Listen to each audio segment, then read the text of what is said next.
వల్లే ప్రమాదంలో పోలవరం.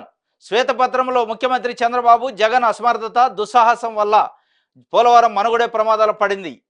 3 డ్యామేజీలకు ఆయన నిర్వాకాలే కారణం. అందుకే ఆలస్యం. ఏజెన్సీలను మార్చొద్దన్న పీపీఏ హెచ్చరికలను పెడచెవిన పెట్టారు. ప్రాజెక్టు కోసం కేంద్ర నిధులను దారి మళ్లించారు. పోలవరం అసమర్థత దుస్సాహసం, జగన్ అసమర్థత దుస్సాహసం వల్లనే పోలవరానికి గతి పట్టింది అంటున్నాడు. ఇంకోటి ఏం చెప్తాడు, 3 డ్యామేజీలకు ఆయన నిర్వాకాలే కారణం. ఏ డ్యామేజీలు? మీరు కట్టిన 446 కోట్లతోని కట్టిన 436 కోట్లతోని కట్టిన డయాఫ్రమ్ వాల్ డ్యామేజ్ కూడా ఉందా ఆ మూడిట్లో? లేదా? ఈ 3 డ్యామేజీల కథ మీరు చేసిన పునాదే. మీరు 436 కోట్లతోని డయాఫ్రమ్ వాల్ కడితే అది ఒక్క వరదకే లేచి అవతల పడితే 2020లో దాన్ని ఇప్పుడు కన్స్ట్రక్షన్ చేయడం 447 కోట్లు అయితే మీరే చెప్తుంటే మీ నిర్వాహకం ఏంది? మరి మీ అసమర్థత ఏంది? మీ దుస్సాహసం ఏంది అనేది చెప్పట్లే.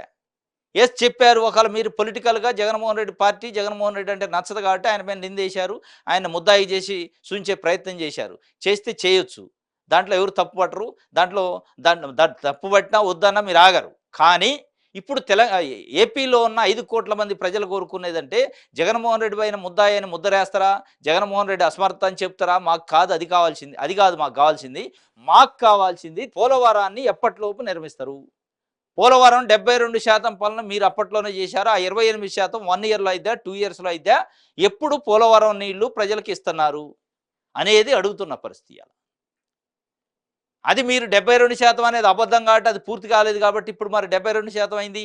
అప్పుడు 4 ఏళ్లలో 72% అయింది. ఇప్పుడు ఎందుకు 28% కాదు? కేంద్రం కూడా మీ చేతిలో ఉందని అడుగుతున్నారు కాబట్టి అది పూర్తి చేసే అవకాశం లేదు. కాబట్టి మీరు గతంలో చేసింది పని లేదు కాబట్టి అదంతా అబద్ధం కాబట్టి దాన్ని కప్పిపుచ్చుకునే ప్రయత్నం చేస్తున్నారు తప్ప వేరే ఏం లేదనేది అర్థమవుతుంది.